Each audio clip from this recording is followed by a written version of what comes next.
Today you are going to learn EC2 Instance Connect. And if you have played with PEM key or .ppk keys and log into your EC2 instance using terminal or PuTTY session, and when you're working in a large team, it is a totally nightmare. So EC2 Instance Connect solves that problem. So in this video, you're going to learn what it is and how EC2 Instance Connect works, and step-by-step procedure you can SSH to the instance. And one thing, if you do mistake, breaks everything else. I'm gonna tell you that. At the end, I'm gonna give you some exam tips so that you are aware what kind of questions you may get if you are preparing for AWS certifications. So what is the problem it solves? If you are working in a large team and you have a lot of hundreds of EC2 instances running, and different team members has their own set of PEM keys so that they can log into their EC2 instance, it is totally nightmare. And when employee leaves,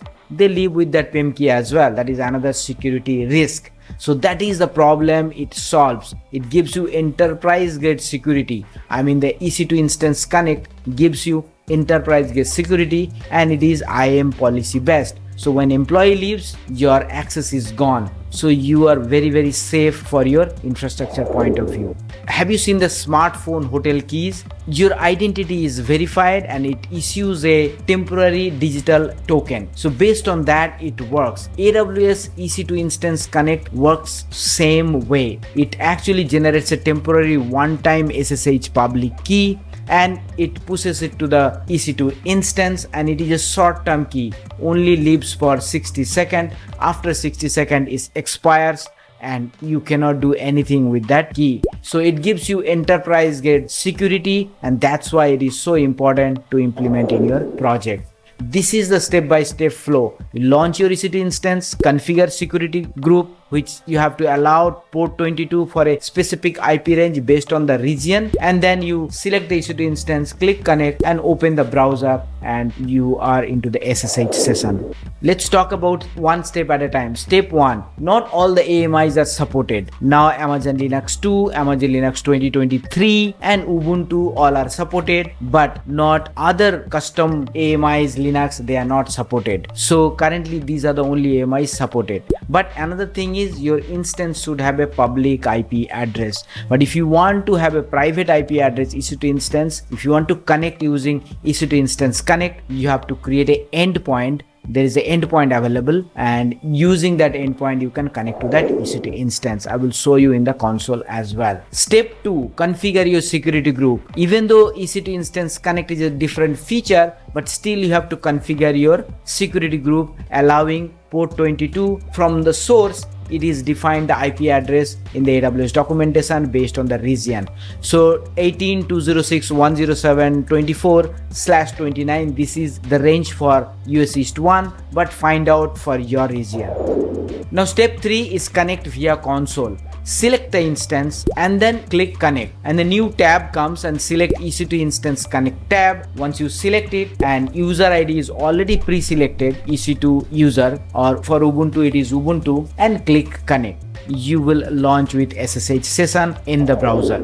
Now you are in the browser and you are accessing the SSH session. Now let me show you and demonstrate you how it actually works in AWS Console. Here I am on the AWS Console, and I click on instances. It shows me these are the instances running, and Windows instance I stopped it. This is the instance actually running right now. So now I'm gonna hit connect. So before that, I want to show you that what it is configured. It's security group for this instance, and if you go for security group, click on that, and if you click on edit inbounds, you see this is the IP range, EC2 Connect browser based, right? This is the IP. It is selected 13.233.177.0/29. This is the IP range for Mumbai region, and I allowed this IP range for port 22, and for your region you have to allow that as well. Okay, that's the first step you do before even you connect. Now I'm going back to the instance.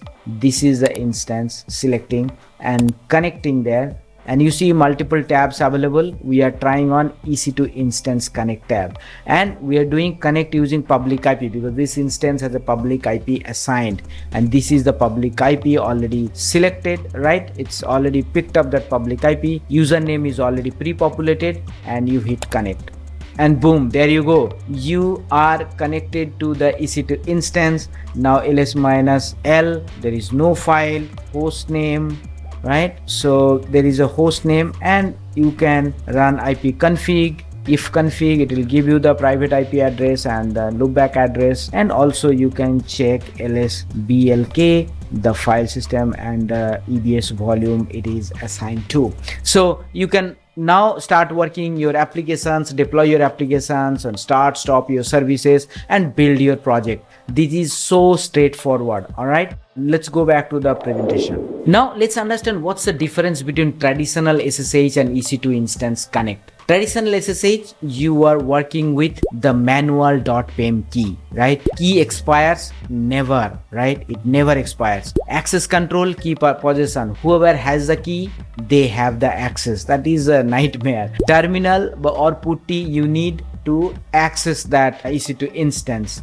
And private subnet, you need a bash and host for that. And audit trail, it is a manual. If you manually manage the trail, then only it's possible. For other hand, EC2 Instance Connect, AWS automatically manages the key, and key expires in 60 seconds. Access control by IAM policy, and it is browser based only. Private subnet, it is IC endpoint. You can create a endpoint for a private subnet EC2 instance, and audit trail, CloudTrail integrated. So it is giving you the enterprise grade security with monitoring. All right, so this is really important. That's the reason it is very important to implement and solve your nightmare problem when you are working with .pem keys. And this is the bonus information I'm giving you. So if you have a private EC2 instance, so you can create a endpoint, and using that endpoint you can connect to the EC2 instance. I don't have private subnet right now, but I can show you what it is. So here I'm gonna exit from here, and if I go and select that EC2 instance, if I click connect, you see by default connect using public IP.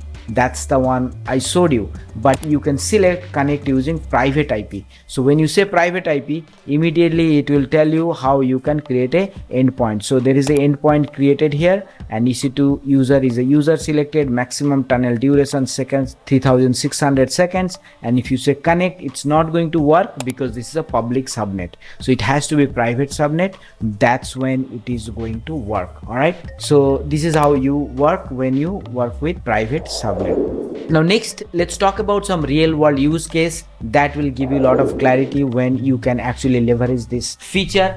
The first problem is dozens of engineers share access to the development EC2 instances. Distributing PEM keys creates a security nightmare, and you don't know where that PEM key lives and what are all team members has that PEM key, right? There is no clarity when you work with that. But when you switching to EC2 Instance Connect, these problems solved, everything controlled by IAM. So when you can allow or deny someone based on that IAM policy, so you don't have to see who has or who has not that PEM key.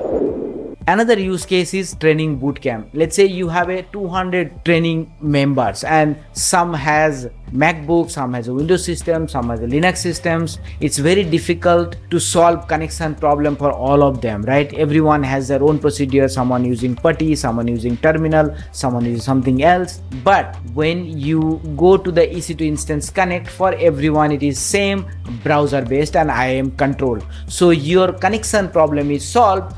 You can have more time for the training rather than fixing the connection issue.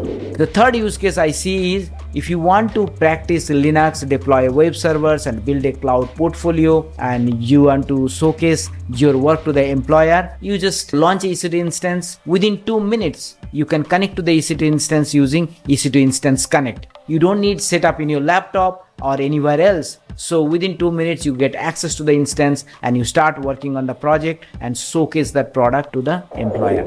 For the exam, if you're preparing, trap number 1 is security groups still required. All right, so you have to allow port 22 from the source IP based on the region. You have to choose that IP range. And traditional SSH, access controlled by who holds that PEM key, but the EC2 Instance Connect controlled by the IAM action, which is EC2 Instance Connect send SSH public key action. Minimum you have to allow this action for user to access or use that EC2 Instance Connect.